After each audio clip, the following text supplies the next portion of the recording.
Caríssimas amigas, queridos irmãos, boa noite para todos.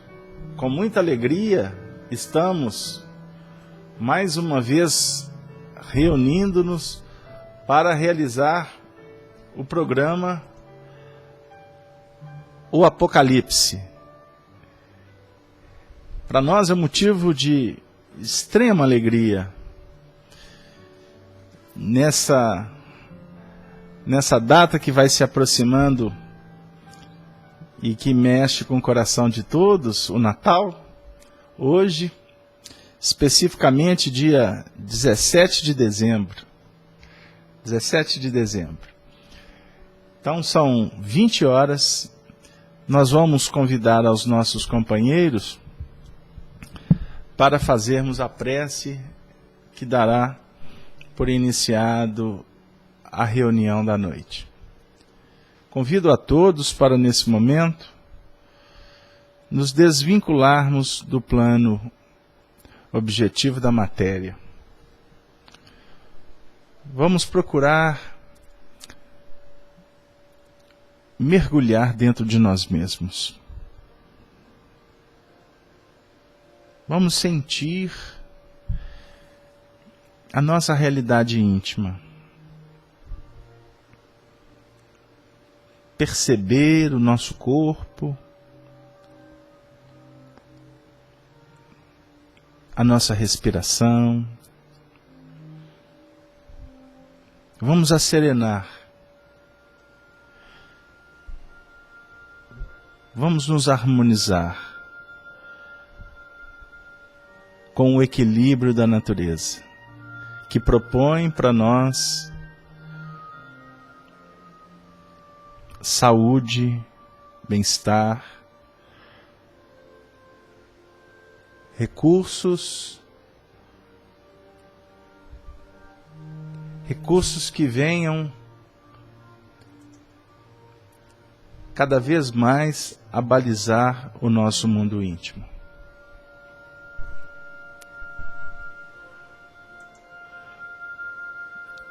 Vamos relembrar de Jesus, quando nos ensinou a oração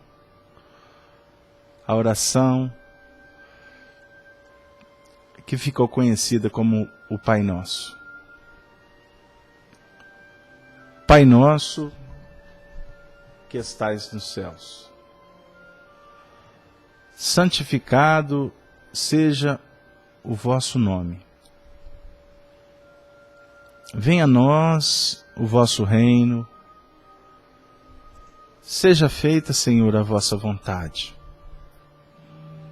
aqui na terra como nos céus. O pão nosso de cada dia nos dê sempre, Senhor. Perdoa as nossas ofensas, os nossos erros, ensinando-nos, Senhor, a perdoar a quem tem cometido seus equívocos. Não nos deixe, Senhor, cairmos novamente nos erros. Livra-nos, Senhor, do mal, pois o vosso é o reino, o poder e a glória para sempre. Abençoa-nos, Senhor, que os benfeitores espirituais nesse momento possam visitar cada lar aqui representado, envolvendo a todos os nossos familiares e amigos, a todos aqueles que caminham na humanidade, suplicando pelos benefícios, e aqueles indiferentes no caminho, que possam receber da tua misericórdia a oportunidade para o despertamento natural, para a responsabilização quanto ao processo evolutivo. E assim, Senhor, em nome do teu sacrossanto amor, da tua justiça, nós pedimos permissão para abrirmos os estudos da noite, rogando a Jesus, nosso Senhor e Mestre, que esteja conosco. Muito obrigado, Jesus. Que assim seja. Que assim seja. Graças a Deus. Queridas amigas e irmãos, aqueles que chegaram agora, Leonardo, Luciana, Helena, Arlindo, Núzia, o Fugiara, Maria de Fátima, Cleusa, Míria, Silvia, boa noite para todos, boa noite a todos os nossos amigos ouvintes da Rádio Brasil Espírita de Maceió e a toda a família da Rede Amigo Espírita. Que todos possamos, nesse momento, nos intercambiar, então, com as frequências do bem. Nós estamos, portanto, retomando o nosso estudo do Apocalipse. Hoje, o nosso encontro é o de número 19. E nós vamos, portanto, fazer a leitura a partir do versículo 1º, a leitura até o versículo 8º.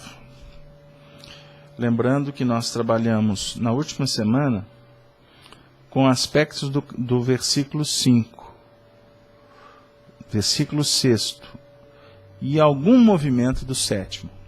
Então vamos lá. Nós estamos trabalhando devagar para que o estudo possa nos auxiliar a entender os símbolos dessa obra tão extraordinária que completa toda a Bíblia Sagrada. Revelação de Jesus Cristo, primeiro versículo. A qual Deus lhe deu, para mostrar aos seus servos as coisas que brevemente devem acontecer. E pelo seu anjo as enviou, e as notificou a João, seu servo, o qual testificou da palavra de Deus e do testemunho de Jesus Cristo, e de tudo o que tem visto. Bem-aventurado aquele que lê, e os que ouvem as palavras desta profecia, e guardam as coisas que nela estão escritas, porque o tempo está próximo. João, as 7 igrejas que estão na Ásia, graça e paz seja convosco, da parte daquele que é, e que era, e que há de vir, e da dos 7 Espíritos que estão diante do seu trono, e da parte de Jesus Cristo, que é a fiel testemunha, o primogênito dos mortos, o príncipe dos reis da terra, aquele que nos ama, e em seu sangue nos lavou dos nossos pecados. Versículo 6. E nos fez reis e sacerdotes para Deus e seu Pai. A ele glória e poder para todos sempre. Amém. Eis que vem com as nuvens, e todo o olho verá, até os mesmos que o traspassaram, e todas as tribos da terra se lamentarão sobre ele. Sim, amém. Eu sou o Alfa e o Ômega, o princípio e o fim. Diz o Senhor que é, e que era, e o que há de vir, o Todo-Poderoso. Bom, na última semana, portanto, só para fazer um pequeno histórico, um pequeno resumo, versículo 5, e da parte de Jesus Cristo, que é a fiel testemunha, o primogênito dos mortos e o príncipe dos reis da terra, aquele que nos ama e em seu sangue nos lavou dos nossos pecados. O primogênito dos mortos. Ele é a ressurreição e a vida. Ele é o referencial para a reencarnação, para todo o processo metodológico da evolução planetária, conforme nos apresenta a doutrina espírita. O tipo, o modelo mais perfeito para o encaminhamento desse despertar consciencial. Nascer, morrer, tornar a nascer. Tal a lei. Então ele é o primogênito. Ele é o primeiro. Não é verdade? Ele é aquele que nasce da morte para nos mostrar o caminho da vida abundante. Ele é também o príncipe dos reis da terra, a definir que ele é o futuro. O príncipe, a nova ordem, a nova era. Não príncipe no sentido personalístico, como nós religiosos ainda o definimos. Jesus, o príncipe, expressa na dinâmica crística, dentro de cada coração. Aí que está a pungência do Evangelho. As notícias, os ensinos, as parábolas, os feitos de Jesus, que sintetizam a lei e os profetas, na realidade são pontos de referência evolutiva. Mas a exuberância crística se dá quando ele se cala e nos envia para a grande ceifa, para a grande tarefa. Ide ante as ovelhas perdidas da casa de Israel. Nós vamos encontrar a síntese da evolução, eu poderia até dizer, um processo metodológico de evolução na missão dos 12 discípulos, conforme a descrição do capítulo 10 de Mateus. Quem sabe um dia a gente, juntos, poderemos estudar essa passagem do Evangelho, que nós vamos encontrar muitos aspectos no que tange à evolução. Também abordamos a questão dos reis da terra. Fizemos um paralelo entre o rei do céu e o rei da terra. Foi utilizado, inclusive, o recurso histórico do encontro inesquecível entre Jesus e Pôncio Pilatos. O meu reino ainda não é daqui. Fala de Jesus para Pilatos, que o questionava: tu és rei? Jesus respondeu: tu o dizes ou disseram para ti? Estão lembrados? Então a gente trabalhamos aqui alguns aspectos que caracterizam o reino dos céus. O rei, por excelência do céu, ele cala na terra. Ele silencia. Porque como rei, ele sabe que aqueles que estão na terra ainda não conhecem o reinado. Como que podem reverenciar? Como podem, vamos dizer assim, respeitar a exuberância do principado, da nobreza espiritual? Então ele vem aqui para, vamos dizer assim, iniciar o procedimento, fazendo um convite para uma grande festa. Suscitar para que os homens deixem de olhar para a terra e passem a olhar para os céus. Para isso ele tem que dar um salto, utilizando os recursos que nós podemos assimilar na terra, para nos mostrar que é necessário aspirar o céu e expirar na terra. Olha que interessante a imagem que os Espíritos apresentam para nós. Aspiração. Na aspiração você solicita, você clama, você pede, você busca o céu. Aí você abre um ciclo de aprendizado. Quando você aspira as estrelas te contam, se apresentam exuberantemente e definem para vocês que para nós, né, para este movimento de aspiração, vamos até tirar o nós, vamos trabalhar o movimento íntimo. Aponta para esse desejo do espírito que é necessário que ele possa compreender a importância de se caminhar na Terra sob a orientação das estrelas, para que, adquirindo autoridade na Terra, não autoridade, vamos dizer assim, conforme o juízo da Terra, mas adquirir a autoridade espiritual para se libertar das peias da treva, das injunções dificultosas do caminho. Não sei se está dando para a gente expressar o pensamento com clareza e com simplicidade, porque o assunto não é fácil, não. Estudar Apocalipse é estar diante da revelação da verdade. É compreender que esse mecanismo transitório dos tempos atuais definem para nós fixação definitiva do aprendizado dos outros 6 dias da semana. Apocalipse vai contar para nós as notícias que advirão no 7º dia da semana. O fechar do ciclo nesse milênio que nós estamos inaugurando, que ainda nem vislumbramos as novidades que ele nos oferece, que vai nos projetar com tanta pujança, porque nós estamos ainda lidando com o nosso passado. Por isso que nós encontramos aqui João escrevendo para nós, em vários momentos aqui, o que era, o que é, e o que era, e o que há de vir. O que é?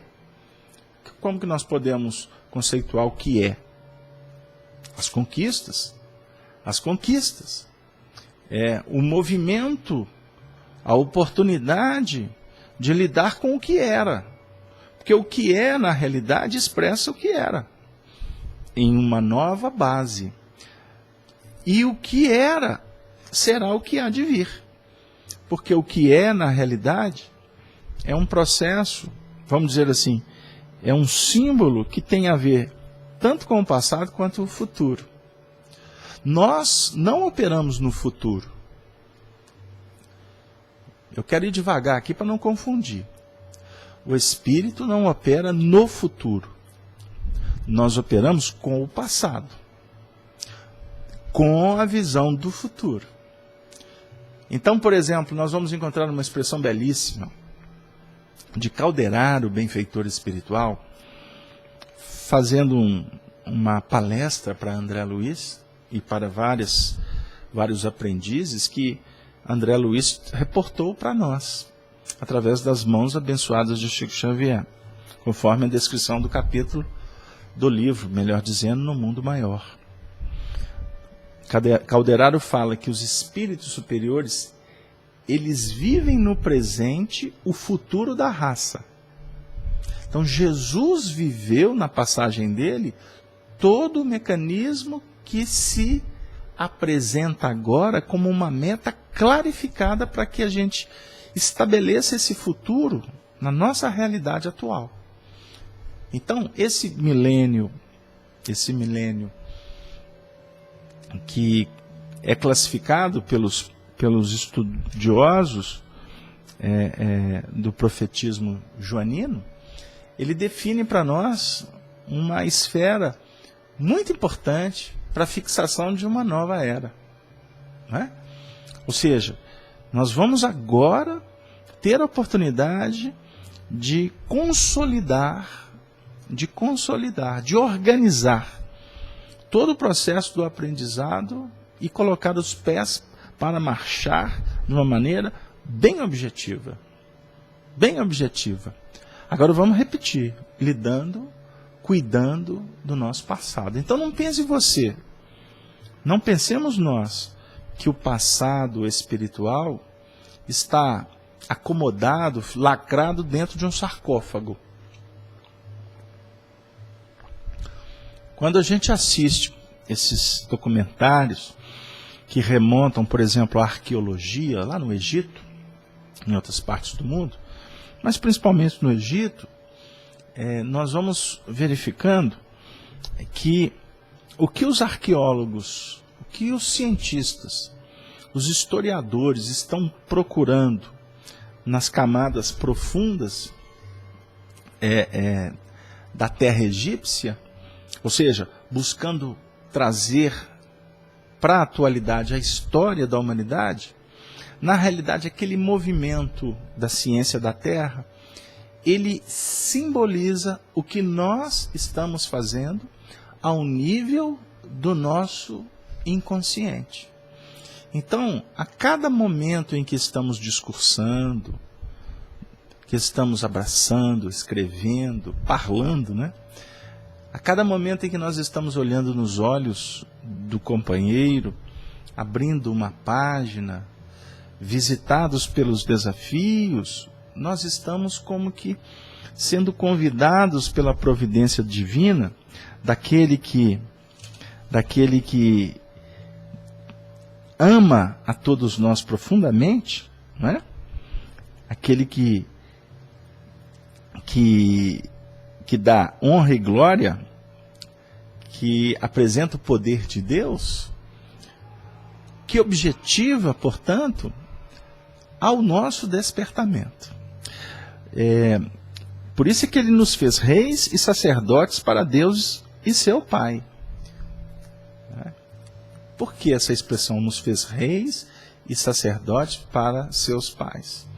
Lembram que a gente falou que os reis ainda apresentam para nós a busca da autoridade na terra, com a visão dos céus?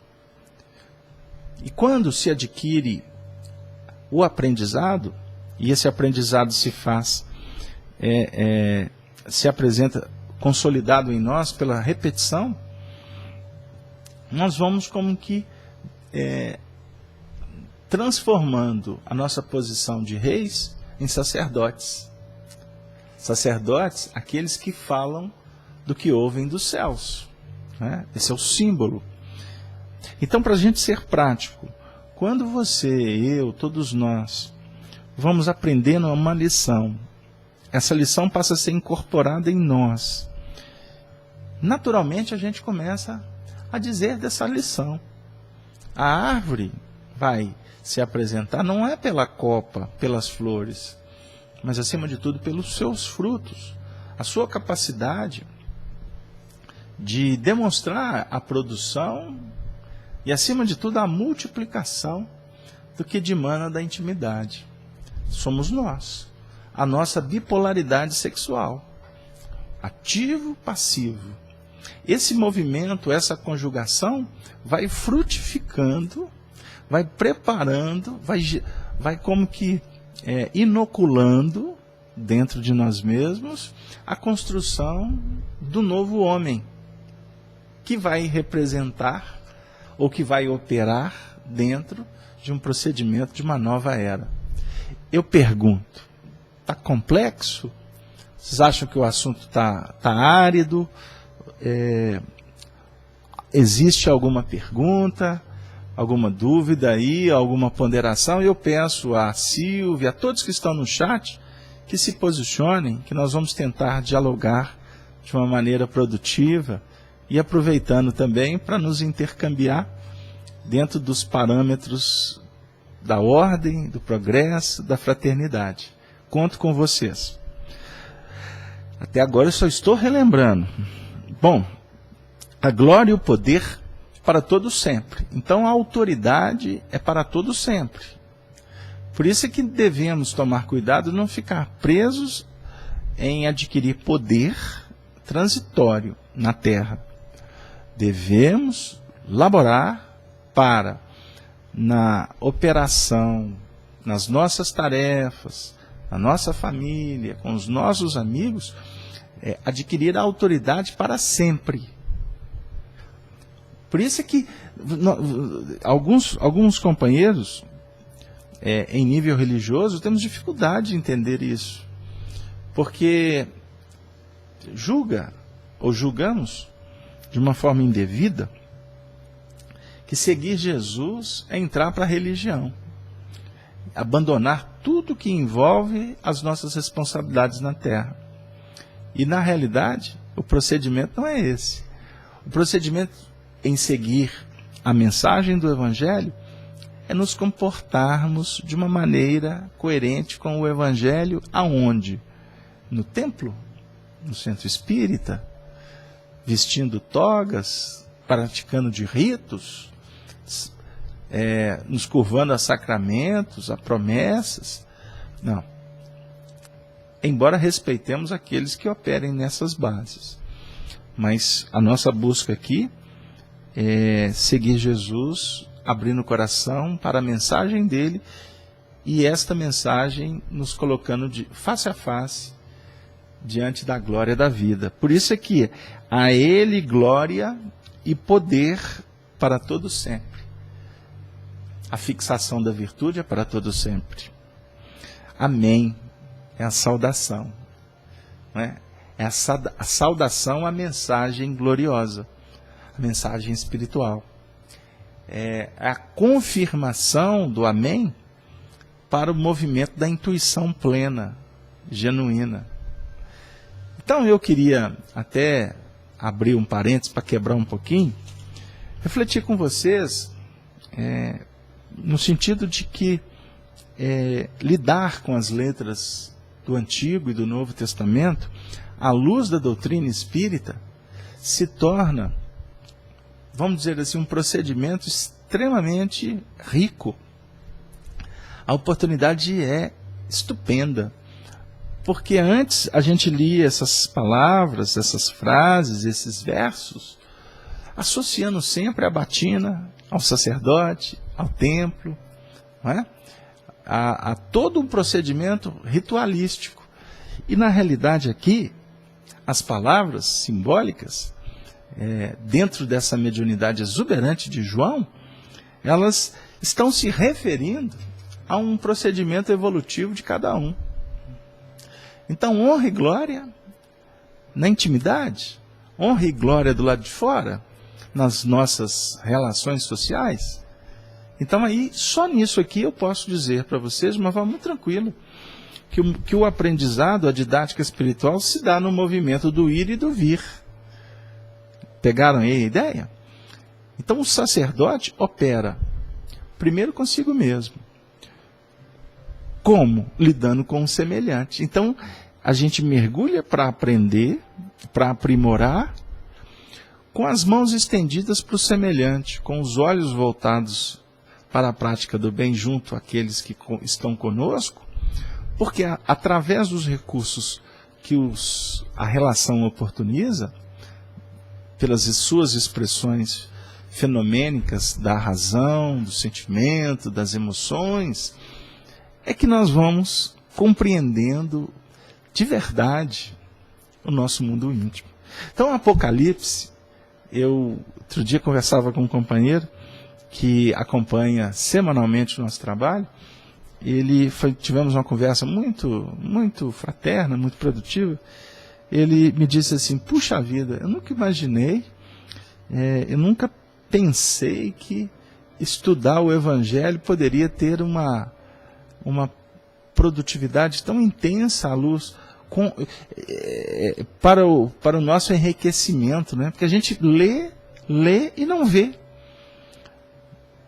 E o que é mais notável, a perfeita sintonia, a perfeita coerência existente entre a doutrina espírita e a mensagem de Jesus. Né? Não é como alguns julgam, que a gente fica forçando a porta. Não, pelo contrário. Cada versículo do primeiro livro do Antigo Testamento, Gênesis, ao último versículo do Apocalipse, nós encontramos princípios doutrinários espíritas e um convite à evolução. Não tenhamos dúvida disso. Basta a gente ter um pouquinho de paciência e fazer esse exercício de estudar sozinhos ou em parceria com outros que possam ter um pouco mais de experiência, ou um grupo que queira construir o pensamento junto. Isso é muito bom, isso é muito rico. Nós já participamos de diversos grupos de estudo do Evangelho, que a gente aqui em Minas chama do miudinho, né? Puxa vida, é extraordinário. Você entra e você sai, depois de um período ali, de alguns minutos, uns 4/4 de tempo, enfim, 1h30, a gente sai renovado, com tantas coisas boas que a espiritualidade oferece para o nosso aprendizado. Bom, queridos amigos, vamos lá. O versículo 7. E eis que vem com as nuvens, e todo olho o verá, até os mesmos que o traspassaram, e todas as tribos da terra se lamentarão sobre ele. Sim, amém. Esse material aqui, esse versículo, é também de uma beleza singular. E nós temos aqui vários elementos. Então, observemos o início. E eis que vem com as nuvens. Quem vem com as nuvens? Quem vem com as nuvens? A pergunta é quem? Jesus. Na personificação do líder, do educador? Ou nós poderíamos falar que eis que vem com as nuvens, e eis que vem com as nuvens. Poderíamos falar que seria o Espírito de verdade? Tá. O Espírito de verdade. Alguns definem o Espírito de verdade como Jesus. Eu concordo com estes. Porque nós vamos encontrar nas pesquisas da codificação e da Revista Espírita esse contributo muito claro de Allan Kardec. O Espírito de verdade é Jesus. Existem outras teses que são especulações. Mas existe também aqueles que dizem que o Espírito de verdade, na realidade, não é uma individualidade. É todo um grupo que opera em nome da verdade. Isso é uma outra corrente de pensamentos. Bom,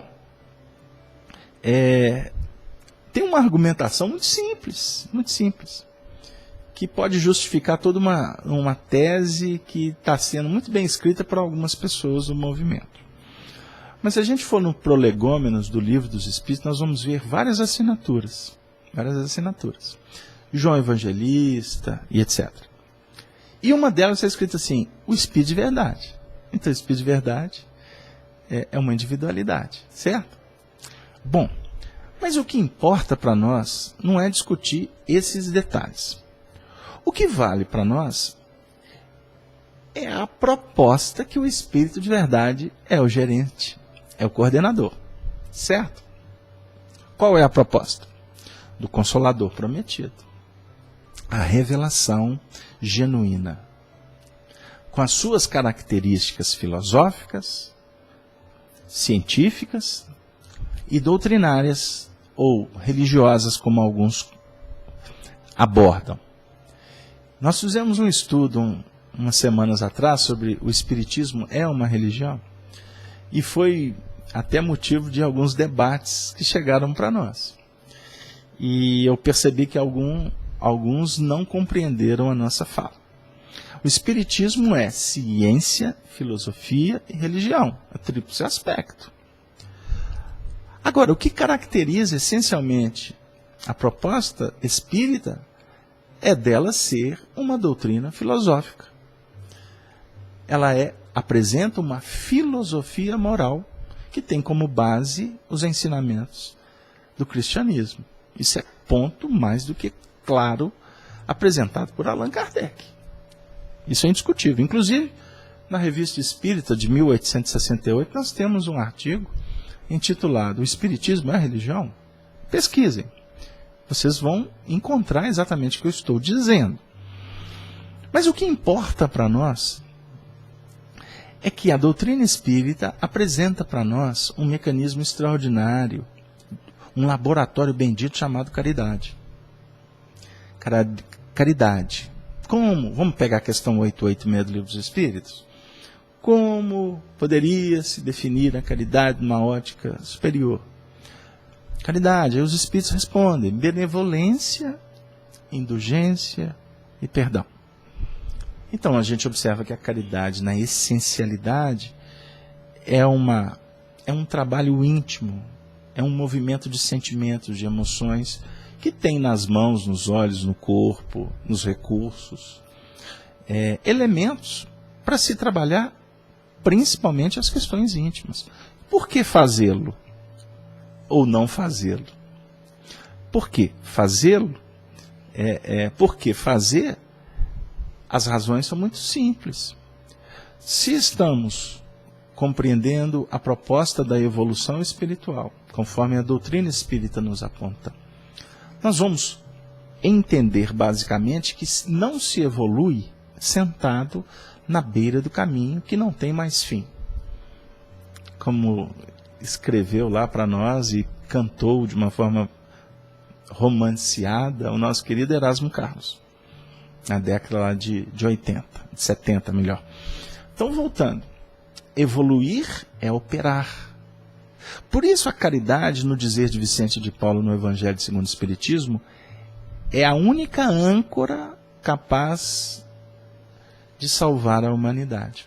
E essa expressão do Vicente de Paulo possivelmente foi a base para que Allan Kardec fora inspirado para desenvolver o capítulo 15 do Evangelho segundo o Espiritismo: fora da caridade não há salvação. Âncora. Olha o termo que Vicente de Paulo usa. E a âncora, é a lei, é a proposta universal, ela não é planetária. Ela não é do planeta Terra. Então, observemos a importância da compreensão, do que realmente significa a doutrina espírita. Se a gente estudasse isso com mais cuidado, com mais atenção, evitaria muitos atropelos, muitos comportamentos que basicamente não tem nada a ver com o espiritismo. Apropriação indébita de valores, de posições, de ideias. A gente vê isso no movimento espírita ou no cristianismo. A elevação das vaidades, estabelecimento de facções que redundam em intolerância, esgrima intelectual, né? Isso tem a ver com o espiritismo? Não tem. Tem a ver a gente fazer mercado com a doutrina espírita? Bom, existem várias justificativas. Por exemplo, um livro, para se fazer um livro, os recursos não chegam do céu. Você tem que pagar o papel, você tem que pagar a gráfica, você tem que pagar a propaganda. Então, um livro tem custo. Agora, qual o custo que se estabelece para esse livro? O objetivo é a divulgação doutrinária ou o enriquecimento de este ou aquele setor? Então, isso é que deve ser avaliado por cada um. Cada um de nós temos responsabilidades. Eu tenho um livro, eu tenho responsabilidade com a minha obra, com as que estão nascendo. Em breve vocês terão um livro publicado pela Federação Espírita Brasileira, da minha responsabilidade, eu que organizei. Um livro de Emmanuel, com textos de Emmanuel. O que a Federação Espírita Brasileira vai fazer com os recursos desse livro? Eu aposto as minhas fichas que esses recursos serão para beneficiar o movimento espírita, auxiliar casas espíritas, auxiliar a divulgação da doutrina espírita. Ponto. Porque é o princípio fundamental da federativa e das demais federativas. Agora, outra coisa é começar a escrever livro para comprar a minha camisa, o meu óculos, manter o meu status social, econômico. Aí tem a ver com o espiritismo? Não tem a ver com o espiritismo. Não é verdade? Então, só para levantar um ponto, porque senão a gente desvia da evolução. Então, nós devemos tomar cuidado para não desviar a proposta que o Espírito de Verdade nos apresenta como metodologia de trabalho e de vida. Porque se não estivermos em consonância com a proposta básica, não poderemos dizer glória e poder para todos sempre. Porque a glória e o poder foi para o imediatismo, para o utilitarismo da terra. Se é para o utilitarismo da terra, a gente aprende com os espíritos que o prêmio está na terra. Agora, trabalhar em prol da essencialização da mensagem, estaremos geralmente encontrando os louros, os prêmios, as vitórias, não aqui, nos céus. Carlos Alberto, mas isso é só no movimento espírita? Não. Eu poderia aqui agora conversar com vocês, dizendo que isso tem a ver, inclusive, com o nosso comportamento diante da família.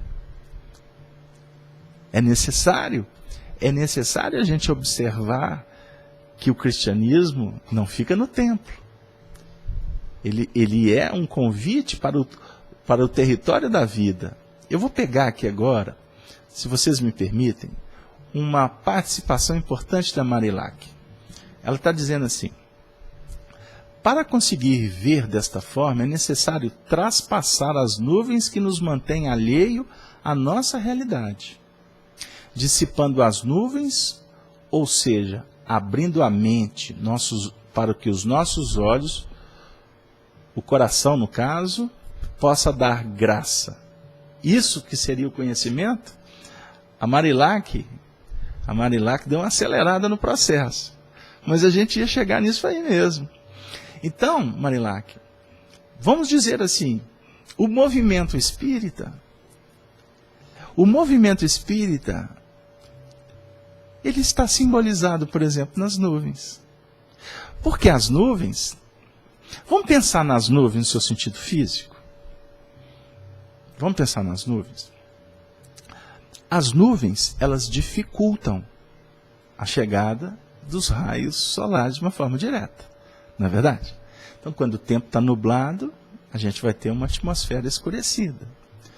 Vocês já tiveram a oportunidade de voar, não é? De viajar, empreendendo um voo com a nave acima das nuvens, com o tempo fechado? Você se depara com o tempo fechado de uma determinada parte da atmosfera e acima das nuvens, não é? Aí você vai se deparar com um céu claro. Vamos pensar nessa imagem. Então, as nuvens, elas podem representar no aspecto dificultoso, por exemplo, as nuvens podem estar dizendo que tem um vulcão entrando em erupção. Não pode? As nuvens podem simbolizar a chegada de uma tempestade. Também não pode? Então vamos pegar, sem entrar demais, para não ficar no detalhe, vamos pensar na nuvem como um decodificador de uma mensagem, a nuvem como um símbolo, como um emblema que precisa de ser interpretado. Ok? Então, a verdade, ela não se apresenta de uma forma a nos cegar. Não. A verdade vai utilizando de elementos, de recursos didáticos, para que nós possamos ir decodificando, e à medida em que nós vamos decodificando os sinais, nós vamos lutando para implementá-lo. Quando ele desperta em nós o interesse. Vamos voltar para a doutrina espírita? Vamos associar, por exemplo, a mediunidade? Qual que é o grande desafio do médium? Aquele médium que bate na porta da casa espírita. É chegar todo tumultuado, todo confuso. De repente ele tem uma visão do mundo espiritual, mas ele não consegue decodificar isto. Ele não tem elementos para compreender o porquê que ele está vendo e o que ele está vendo. Né? quais são as consequências do que ele está vendo. Então, qual que é o primeiro trabalho que a gente vai realizar com ele na casa espírita, como acontecerá conosco? Nós somos acolhidos, apadrinhados por Jesus, apadrinhados no sentido carinhoso, né? Porque todos somos, todos são, todos serão apadrinhados por ele. Ele é o benfeitor. E tomara que ele encontre representantes no centro espírita para serem os seus intermediários. Somos acolhidos, somos tratados, né? Aí nós vamos ser consolados, porque o tumulto psíquico é muito grande, muitas lutas interiores, muitas obsessões, muita pressão, muita doença, muita depressão, muita angústia, não é verdade? Muitas coisas mal resolvidas, dramas de sexualidade, dramas nos relacionamentos, dificuldades de associação, de socialização, enfim, uma gama de problemas. Aí nós vamos receber o quê? Depois do acolhimento, do atendimento, do diálogo, bem-aventurada a casa espírita que valoriza esse trabalho do atendimento espiritual. Eu tive a honra, eu tive o privilégio, a alegria de sempre militar no espiritismo no campo do atendimento espiritual. E cheguei até na condição de ter coordenado por vários anos a área de atendimento espiritual da Federativa União Espírita Mineira, casa que eu tenho vínculos espirituais e profundo sentimento de gratidão. Trabalho na União Espírita Mineira há 20 anos. Então, nós discutimos esse assunto, nós vivemos esse assunto no movimento espírita já tem 3 décadas. Então a gente sabe da importância dele, porque nós fomos acolhidos por ele.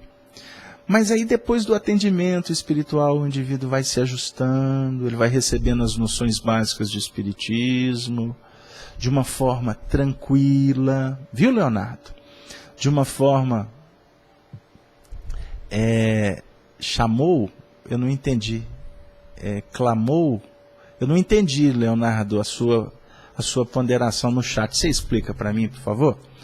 Aí a gente tenta te responder. Voltando. Aí o indivíduo vai sendo ajustado, noções de espiritismo, aí ele vai começando a se organizar. A sua mente vai sendo como que purificada, burilada, de uma maneira gradativa, pontual, itinerante. O que realmente é necessário que o indivíduo perceba e se entregue aos procedimentos. Confie na medicação psicológica, na terapêutica libertadora do Evangelho. Então ele vai ouvir falar da paciência, da resignação, do perdão. E nós, espíritos, devemos tomar muito cuidado com o chicote da verdade, que espanta muito. Então a gente vê reuniões em casas espíritas que dá medo. O centro espírita parece que é um cemitério dos antigos, cheio de assombração. Porque os indivíduos, eles conversam como se a gente estivesse conversando com aqueles homens, as mulheres da Inquisição. Inclusive, até o comportamento dentro do centro espírita é todo ritualístico. É todo maquinal. E o presidente fica olhando quando o indivíduo olha de lado. Aí ele dá uma chibatada. Existem casas espíritas aqui na América do Sul que dá medo, não é? Que dá pânico. Para não dizer dos comportamentos frios, dos relacionamentos que de pessoal não tem nada. De fraternidade absolutamente nenhuma. O companheiro me contando que ele frequenta a casa espírita há 4 anos. Ele já está fazendo curso disso, curso daquilo, já entrou aqui, já entrou acolá, mas ele fica impressionado como que as pessoas não se relacionam, elas se encontram, boa noite, tchau. E ele chegou cheio de expectativa, porque Jesus representa alegria, Jesus representa amizade, Jesus representa solidariedade, Jesus representa interdependência, Jesus representa interesse, Jesus representa ternura. Então nós temos que rever uma série de procedimentos para que a gente não perca a simplicidade da casa espírita. Aquelas reuniões cristãs que Emmanuel descreve para nós nos romances, como o Ave Cristo, que nós estamos estudando nas terças-feiras, se não tiver esse envolvimento, não é cristianismo. Não será o material didático que as nuvens poderiam simbolizar, e elas acabam simbolizando muito mais a sombra do vulcão, não é? Da tempestade. Porque na realidade, eis que vem com as nuvens, nós poderemos trabalhar as nuvens no sentido do amortecimento da luz. Vou voltar, não é? Vou voltar. Porque o médium precisa da ajuda dos livros, dos cursos, sim, por que não? Do autodidatismo, do intercâmbio fraterno para se falar de espiritismo, das tarefas, tudo isso representa as nuvens. Eis que virá com as nuvens. O benfeitor espiritual, os amigos espirituais que coordenam essa sala, Evolução e Vida. Nós temos várias salas na rede. Nós temos um coordenador espiritual dessa sala. Nós temos um coordenador espiritual na rede Amigo Espírita que cuida de todas as salas de estudo. Eu tenho até que conversar isso com meu amigo Zé Aparecido, porque eu nunca conversei com ele, não. Sobre esse assunto, né? Agora que está chegando aqui. Aí tem os grupos de estudos. Aí tem um outro coordenador, que é uma hierarquia. Aí tem uma outra coordenação, e tem a coordenação espiritual da rede Amigo Espírita. Vocês têm dúvida de que o coordenador espiritual da Rádio Brasil Espírita, da rede Brasil Espírita, que nós estamos falando de parceria aqui, não é? São dois veículos de comunicação espírita que deram as mãos. Então observe que eu sempre falo, Rádio Amigo Espírita, a rede Amigo Espírita. Aí, lá na rede Amigo Espírita, na Rádio Brasil Espírita, tem uma coordenação espiritual. E acima dessas coordenações espirituais, tem uma coordenação espiritual que cuida do Ministério da Comunicação, do Espiritismo no Brasil. Vocês lembram? Vocês se recordam da estrutura espiritual de nosso lar, que André Luiz nos apresenta, com os 6 ministérios? Não é? Cada 6 ministérios, com 2 coordenadores, formando um colégio de 12. Não é? As 12... Esse número 12 nós vamos ver daqui a pouco. A Jussara, inclusive, eu vou abrir um parêntese. Porque a Jussara trouxe uma nuvem aqui, e aí eu vou lembrar daquela música do Rui Mauriti, eu sou nuvem passageira, que com o tempo se vá. A nuvem é passageira, né? Ela está dizendo assim, como não conheço nenhuma casa espírita, fico com receio de começar em uma que não tem acolhimento fraterno sincero. Jussara, amiga, o expediente, com todo carinho, é o de buscar. E aí, nós vamos juntos fazer uma prece. Eu vou recordar Jesus. Pedi e obtereis. Buscai e achareis. Batei e abrir-se-vos-á. Porque quem pede recebe, quem busca acha, e quem bate a porta se abre. Não é? Então, você está pedindo acolhimento, Jesus vai te dar. Agora bata, bata, bata, até que você encontre.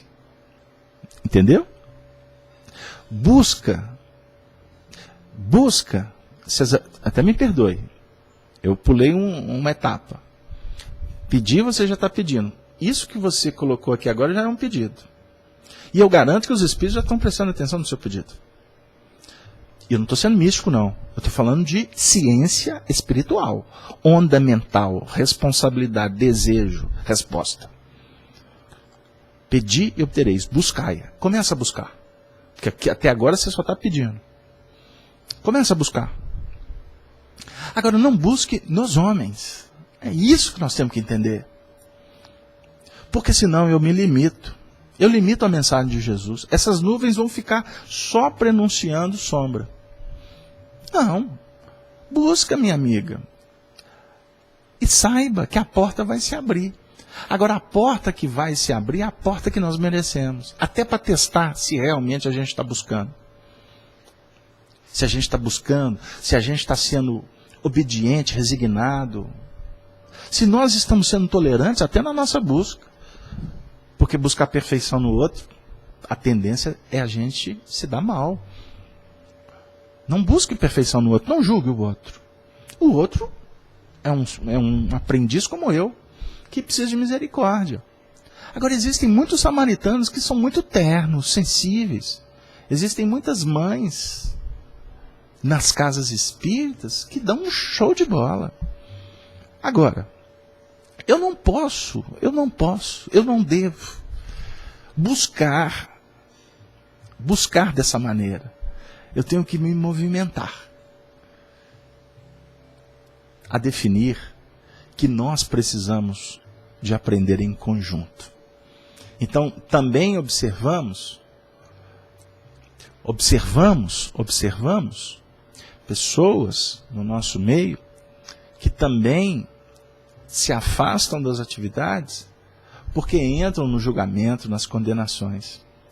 E Allan Kardec define para nós que estar em comunidade é muito importante em todos os sentidos. E tanto é verdade que o Dr. Bezerra de Menezes coordenou casas espíritas. Eurípides Barçanufo fundou núcleos. Ivone Pereira trabalhou em muitas casas. Para citar estes, eu vou falar do Chico Xavier. Já tem muitos que falam, e vocês já conhecem. E, aliás, falar do Chico é bom demais da conta, como a gente fala aqui em Minas.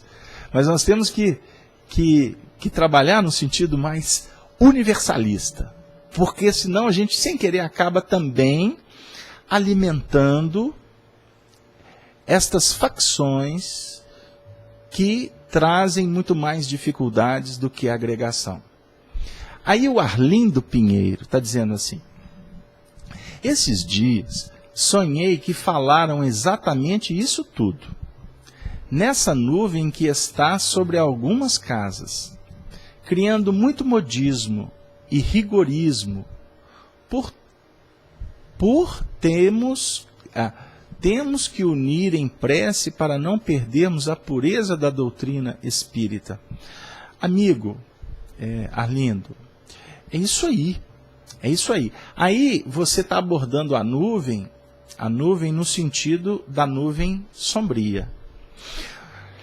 Nós temos que orar, sim, pelos modismos. Então temos que tomar muito cuidado. Eu sou pesquisador, tenho muito material para fazer várias apresentações sobre o desenvolvimento do psiquismo a partir de personalidades estudadas. E esses trabalhos, muitas vezes, a gente acaba se limitando a fazer em grupos menores. Porque você trabalhar isso em grupos maiores, você pode criar muito mais dificuldades. Você pode confundir muito mais as pessoas. Então, nós nos limitamos a fazer de uma outra maneira, exatamente para não criar dificuldade para a doutrina espírita. Porque o que vale não é a minha evidência. Não é o que eu faço. O que tem que ser enaltecido é a dinâmica da universalidade do ensino. É a abrangência da proposta espírita. Eu tenho que falar de Kardec, eu tenho que falar de Jesus, simbolicamente. Eu não tenho que falar do Carlos Alberto. Então, muitas vezes, até com boas intenções, para me falar do Carlos Alberto, aí eu poderia, como um biógrafo do Chico, falar do Chico o tempo todo. O Chico, eu sou biógrafo do Chico. Aí daqui a pouco eu estou sendo convidado, porque eu tenho um livro aí, no dia do Chico Xavier vão convidar o Carlos Alberto, porque o Carlos Alberto... Eu conheço, graças a Deus, eu tenho acesso a muitas coisas que poucos possuem. Muitos tiveram em outros tempos, mas eles estão escasseando. Poucos, na atualidade, ainda vivos, sabem do que eu estou dizendo. Agora, para quê? A preço de quê? Nós vamos ficar criando dificuldades? Eu não tenho que falar do Chico Xavier. Eu tenho que falar de Allan Kardec, porque foi isso que eu aprendi com o Chico Xavier. Eu aprendi com Emmanuel a enaltecer Jesus. Nós fazemos um estudo Emmanuel na terça-feira. Por quê? Toda semana, praticamente, eu digo. O programa que objetivo é estudar Allan Kardec. Porque esta é a missão de Emmanuel no plano espiritual. Agora, se eu inverter o processo para idolatrar o Emmanuel, eu estarei cometendo um equívoco doutrinário. Não é um equívoco pessoal. Aí nós vamos entender por que por aí se enaltece tanto alguns vultos. Para preservar a história? Para falar para a posteridade que fulano foi magnânimo? Sabem o que vai acontecer daqui a 200 anos? Eu vou fazer uma profecia, já que eu sou falso profeta. Daqui a 200 anos, daqui a 300 anos, o que vai prevalecer não é o Chico Xavier. É a obra que os espíritos trouxeram para a Terra. Porque há 200 anos, há 300 anos lá na frente, o Chico vai ser um vulto que a gente vai se lembrar como a gente se lembra, por exemplo, do João Evangelista. Porque senão estão dizendo até que ele é a reencarnação dele agora. E eu tenho que mudar de assunto, porque senão a gente desvia o contexto. A gente vai se lembrar como a gente se lembra, por exemplo, de Pedro de Alcântara, de Teresa de Ávila. Foram pessoas que deixaram um histórico belíssimo. Mas a gente fica preso no que... Eu fico contando história da Teresa de Ávila o tempo todo? Não pode. Não sei se a gente poderia refletir nesses termos. E eu estou dizendo isso com todo o respeito, com muito carinho a todos que estão enveredando por essa senda. Agora, eu não tenho dúvida que vai chegar lá na frente, nós todos vamos despertar dizendo assim, puxa vida, e eu esqueci de falar de Jesus. Eu esqueci de estudar o Evangelho. Porque dá muito mais ibope eu falar de tragédias. Dá muito mais ibope eu falar que eu tenho coisas que ninguém sabe para me contar. Dá muito mais público, dinheiro, holofote, eu falar de coisas que são modismos, como a nuvem que o companheiro falou. O estudo nosso do Apocalipse, hoje eu estou abrindo até um certo precedente que, a princípio, está mudando o contexto. Mas é uma nota esclarecedora, me perdoem. Se não está atendendo aqueles que querem que eu interprete o tempo todo. Mas eu estou abrindo essa brecha para dizer, inclusive para explicar que tem muitos que vieram estudar o Apocalipse conosco e não ficaram. Porque julgaram, e isso vai continuar acontecendo, que a gente vai ficar aqui fazendo profecia, fazendo contas, que a gente vai ficar falando aqui do que pode acontecer em 2021, 2035, 2057, eu tenho visto. Amigos que têm muito conhecimento fazendo conta por aí e cometendo erros graves. Estão dizendo que não conhecem de profecia. Estão fazendo associações e você percebe que é uma forçação de porta. Porque, inclusive, não tem base científica até para comprovar. As nuvens, vamos voltar? Material didático. Nuvem, material didático para interpretarmos. Por quê? Não é? Por quê? Vamos pensar mais um pouquinho.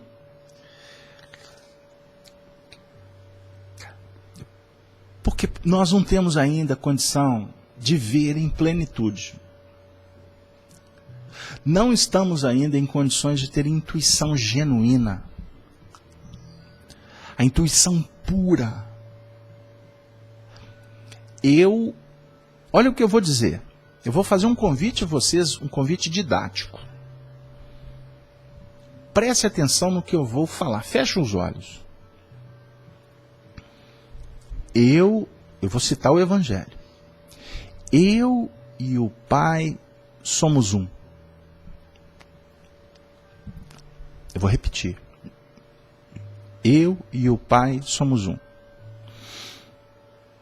Você com os olhos fechados, você sabe que eu estou citando Jesus.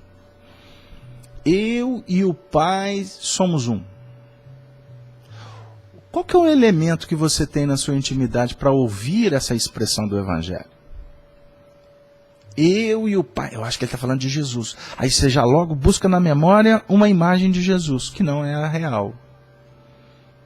Você viu algum retrato de Jesus e você fixou esse Jesus na sua intimidade. Bom, essa é a nuvem que você tem. É assim que ele está vindo entre as nuvens. Nessa interpretação. Só que a frase diz assim, e o Pai, somos um. Esta expressão de Jesus, ela pode definir para nós um curso milenar que nós, se não faltarmos nenhuma aula, nós vamos chegar lá na frente e observar que a gente não aprendeu nada. Porque Jesus é o referencial da nossa evolução na Terra.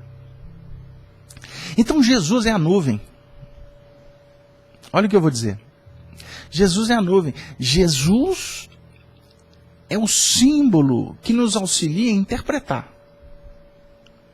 Ficou claro isso aí? Porque a gente não tem condição de ir direto no Pai. Nós precisamos de elementos, de um material para ser decodificado. Então observem bem. Eu vou dar um exemplo. Eu fiz um estudo há pouco tempo, num evento que era um público eclético. Eu falei sobre doutrina espírita, falei sobre o Livro dos Espíritos. Eu fiz a ordem didática do Livro dos Espíritos. E em vários momentos eu associei com o Evangelho, porque é impossível o Carlos Alberto falar de doutrina espírita sem associar com o texto do Evangelho. No final, um companheiro me procurou dizendo, parabenizando pelo estudo, ele gostou,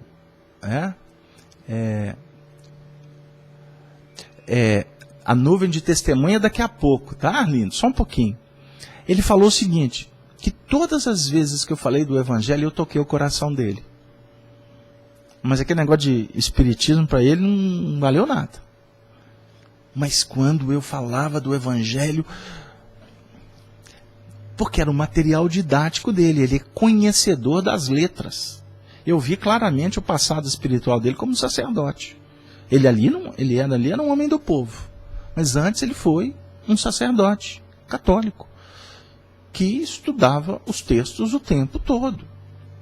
Então aquela nuvem como material interpretativo, para ele era luz. O material com a conotação do Livro dos Espíritos, para ele era treva. Mas vamos pensar agora. Eu preciso atender o Arlindo, porque o Arlindo está na expectativa que eu falo das nuvens como testemunho. Não é verdade? Então, primeiro você vê a nuvem oportunizando em dado momento a chegada da luz. É extraordinária a cena. Então, eu me recordo agora de uma cena. Me deu até saudade. Arnaldo Rocha me contando quando foi a primeira vez que ele foi em Pedro Leopoldo. Ele chegou em Pedro Leopoldo, ou a primeira vez que ele chegou em Pedro Leopoldo junto com o Chico, é algo assim. E era um final de tarde. Não, esquece a primeira vez. Ele voltava de Belo Horizonte com o Chico, e era um final de tarde, e no outono. Então, o pôr do sol ofereceu uma cena extraordinária, belíssima.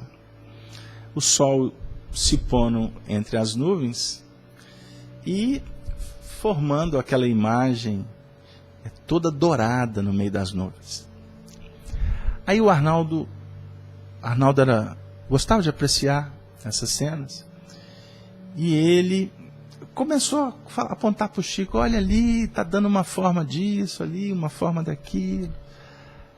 Aí, em um determinado momento, ele disse assim: olha, está parecendo uma coroa. Aí o Chico Xavier disse assim: Naldinho, representa a coroa da vida para os bem-aventurados. Eu cito esse trecho em um dos capítulos do livro Chico de Aves, Recordações de minha autoria. Essa história. Ela é belíssima. Então eu fui falar agora, eu me recordei dessa cena, a coroa da vida. Então a luz, em meio às nuvens, ela dá forma, ela nos ajuda a interpretar muitas lições. Muitas vezes os Espíritos estão te falando, estão te trazendo o mesmo conteúdo, mas é necessário que a gente receba um decodificador dessa luz, por exemplo, através de um amigo, encarnado ou desencarnado. Não é? As nuvens também representam as dificuldades, representam os momentos de tumultos, aqueles envolvimentos que têm marcado, dentro de uma ótica do Apocalipse, como sendo um chamado, ou uma ressonância das nossas ações de muitos séculos, como que surgindo em meio a determinados acontecimentos mais envolventes. Acontecimentos assim mais difíceis, mais nebulosos. E aí nós poderíamos citar, por exemplo, acontecimentos difíceis que são registrados inclusive pelas nuvens das testemunhas que nos acompanham. Ou acontecimentos que visam dissipar as nuvens que estão dentro de nós mesmos. As ilusões que tamponam, que dificultam a visão.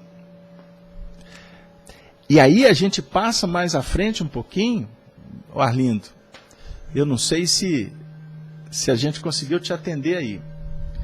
Porque o texto diz: eis que vem com as nuvens. É com as nuvens. Então, com as nuvens. Então nós poderíamos inclusive dizer que as nuvens, no seu sentido dificuldades, eis que vem com as nuvens a definir que a misericórdia sempre cobre a multidão dos nossos pecados. É um texto que está na Epístola de Pedro. Concorda? É isso mesmo? Vem com as nuvens. Então, veio a dificuldade para a tua vida, tenha certeza que ele, no seu sentido simbólico, vamos falar assim, que o amor de Deus, vamos despersonalizar agora, que o Cristo agora representa o amor de Deus na dinâmica da nossa intimidade. Então, as dificuldades vêm, mas junto à possibilidade de uma boa escolha, de uma boa definição.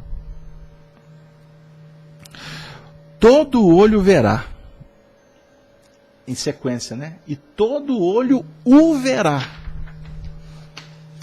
Todo olho o verá. E eu estou trazendo aqui uma interpretação do Honório Onofre de Abreu. Por isso é que a gente leu o texto anterior. que o Honório disse para nós em 1999?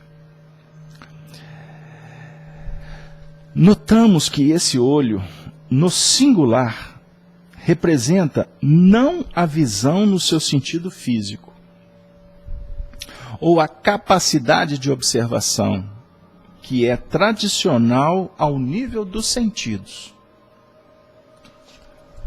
mas definindo a essencialidade. Ele não apenas trabalha todo o mecanismo do nosso sistema perceptivo e sensitivo, no caso dos nossos sentidos, como também trabalha para além desse contato mais objetivo, mais físico. Observem bem o que o Honório disse, né? É no seu sentido muito mais amplo, muito mais profundo esse olho.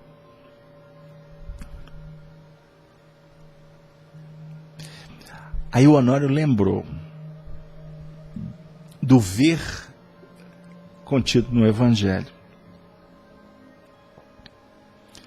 Bem-aventurado aqueles que têm olhos de ver. Porque o ver aqui é o ver mesmo, com profundidade. Porque muitos veem, mas não enxergam. O olho é capaz de ver com transcendência, muito para além de uma visão objetiva, de uma visão lógica. O que ele quer dizer? Não é ver com a racionalidade apenas. É associar a racionalidade com a intuição, para não dizer o processo racional intuitivo puro. Então esse que é o processo. Possivelmente nós teremos pouco resultado em nossa busca do estudo dessa obra se a gente ficar preocupado com os acontecimentos puramente de fora dos objetivos claros do Apocalipse. Porque atrás de cada acontecimento existe uma mensagem. Então, não apenas no que reporta a visão, que é uma, vamos dizer, um sentido que realmente define que foi praticamente um dos últimos sentidos que o homem desenvolveu. Observem. Tato. Paladar. Não é? Audição. Visão. Último sentido. Se não foi o último que nós conquistamos, mas definindo também que esse sentido, ele faz um papel de percepção. E além de percepção, detonador de ângulos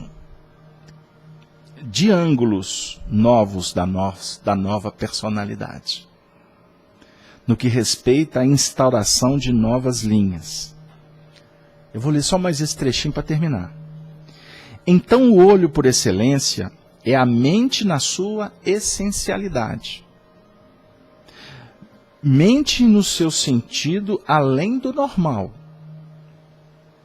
caminhando para a transcendência. Então é mais ou menos como nós observamos, embora ainda de natureza muito exterior. Quando um médium, pela sua vidência ou clarevidência, dá notícia de um fato à distância, isso ainda é um processo apenas de extensão da visão objetiva. É apenas um primeiro passo. O médium vê, capta, identifica e costuma dizer assim na reunião: não sei o que isso significa. Eu costumo dizer para os médiuns que trabalham conosco, que chegam dizendo assim: Carlos Alberto, eu vi uma cena, mas eu não entendi o que ela representa. Eu vi um espírito, não sei quem que é. Senti um cheiro, não faço nem ideia do que significa. Aí eu costumo dizer assim, existe a vidência e a clarividência. A vidência, alguns estudiosos tratam como ver quadros, ver cenas, mas sem objetividade. A clarividência é uma percepção mais profunda do fato. Então, o indivíduo está vendo uma cena, ele pode humildemente questionar.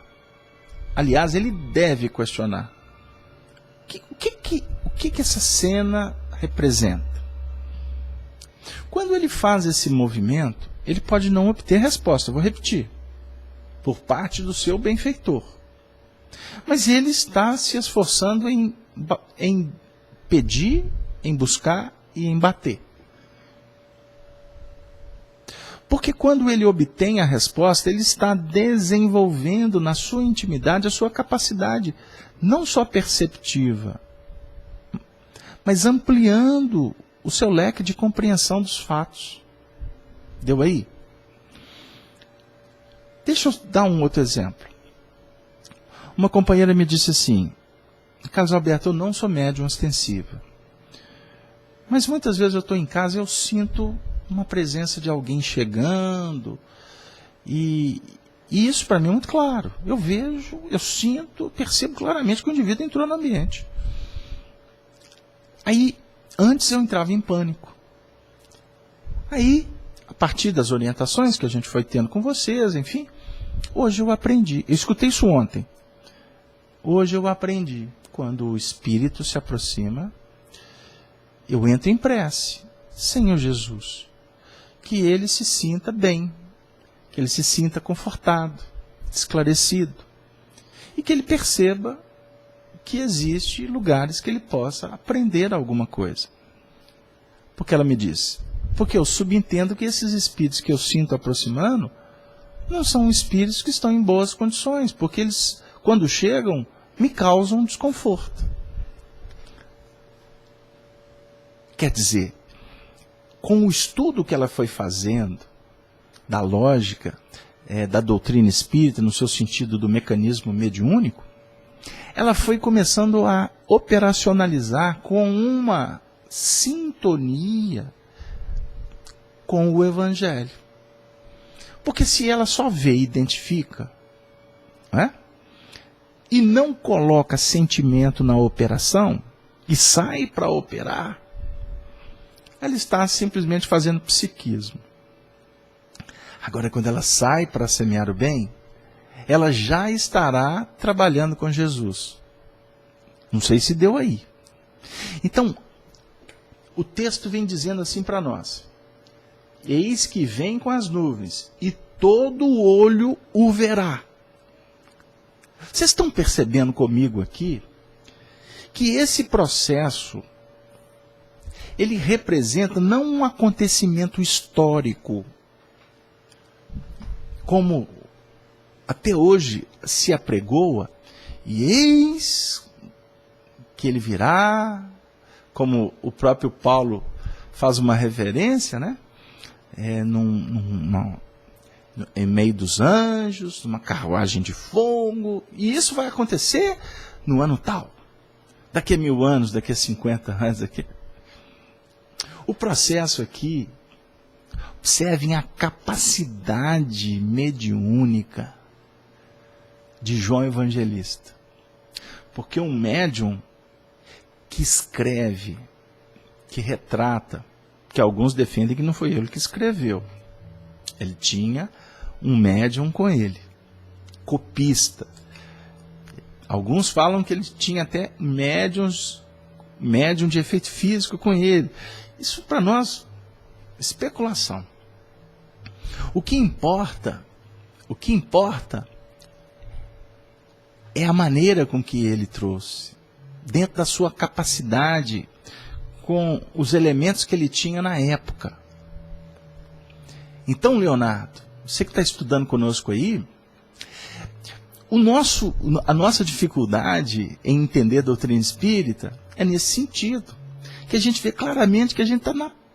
Olha, nós ainda nem sabemos o que acontecia nas reuniões de Allan Kardec, simbolicamente falando, né? Muito menos o método que ele empreendia, o que passava no psiquismo dele quando ele dialogava com os espíritos. Para não dizer que quem somos nós para deduzir o que o Espírito de verdade está falando com ele. Qual o objetivo? Vocês já pararam para pensar nisso? Por que no Prolegômenos do Livro dos Espíritos, vejam bem como é bom estudar com calma. Prolegômeno do Livro dos Espíritos. A gente lê e não vê. A gente lê e não vê. O vento aqui não está me ajudando muito, não. Mas vamos aqui. Rapidamente, que o tempo está voando também. Nos prolegômenos aqui, nós vamos encontrar o seguinte movimento. Aqui tem o controle. Só um minutinho. A introdução. Né? Só um minutinho. Nós vamos encontrar aqui as assinaturas dos espíritos. Não é para me abrir. Você já parado para pensar que cada assinatura que foi identificada, ela tem um símbolo? Ela tem um significado. Ela tem um significado. São perfis, são arquétipos. Deu aí? Então, observem aqui. E eis que vem com as nuvens e todo olho o verá. Todo o olho o verá. Então, se nós temos, como os orientais definem, o terceiro olho, que simboliza as nossas percepções mediúnicas, a mediunidade, a intuição, o desenvolvimento dela vai capacitando diversos olhos. Então, todo olho, eu posso dizer assim, todas as pessoas vão ver essa cena. Eu posso dizer, eu vou ver esta cena milhares de vezes. Mas eu também poderia dizer assim, todos os meus olhos íntimos vão decodificar. Enquanto isso está acontecendo, eu preciso do Chico Xavier, eu preciso do médium anônimo lá do cantinho do bairro da periferia. Eu preciso de fulano, eu preciso de assistir uma palestra, eu preciso de ver os vultos, os grandes vultos do espiritismo. Eu preciso de ouvir frases assim, fulano é a autoridade do espiritismo. Eu preciso de ir lá pedir o autógrafo, eu preciso de pedir a bênção. Eu preciso de conviver, de fazer parte do time. Eu preciso de receber uma psicografia. Eu preciso disso, eu preciso... Nós somos crianças espirituais. Agora eu posso dizer com todo carinho e afeto, com todo respeito, graças a Deus que nós precisamos. E que nós descobrimos que precisamos. Por exemplo, agora, a minha sala, esse espaço que eu faço o estudo, ele fica povoado de espíritos. Alguns aprendendo como eu. Existem aqueles que são responsáveis pela condução do trabalho. Do seu lado existem espíritos que estão aprendendo, existem aqueles que são responsáveis para te ajudar a interpretar. São decodificadores, porque o nosso olho verá. O nosso olho verá. Por enquanto somos Tomé. Os Tomés dos novos tempos. Eu tenho que ver. Eu tenho que tocar. Porque senão eu não acredito. E por isso Jesus abençoou a todos, veio, materializou-se e disse para Tomé que o amava. Como a gente fala em Minas, amava de paixão. Diz: Tomé, eu te compreendo, meu filho. Vem, toca-me. Aí Jesus, carinhosamente, com tanta bondade, diz para ele: mas Tomé, bem-aventurado Tomé, bem-aventurados que não viram e creram na palavra de meu Pai. Todo olho verá. Não é o olho físico. É ver com a alma. É ver com o coração. Que Deus nos abençoe. Que o Senhor da vida possa coroar o seu Natal com as oportunidades sagradas da convivência,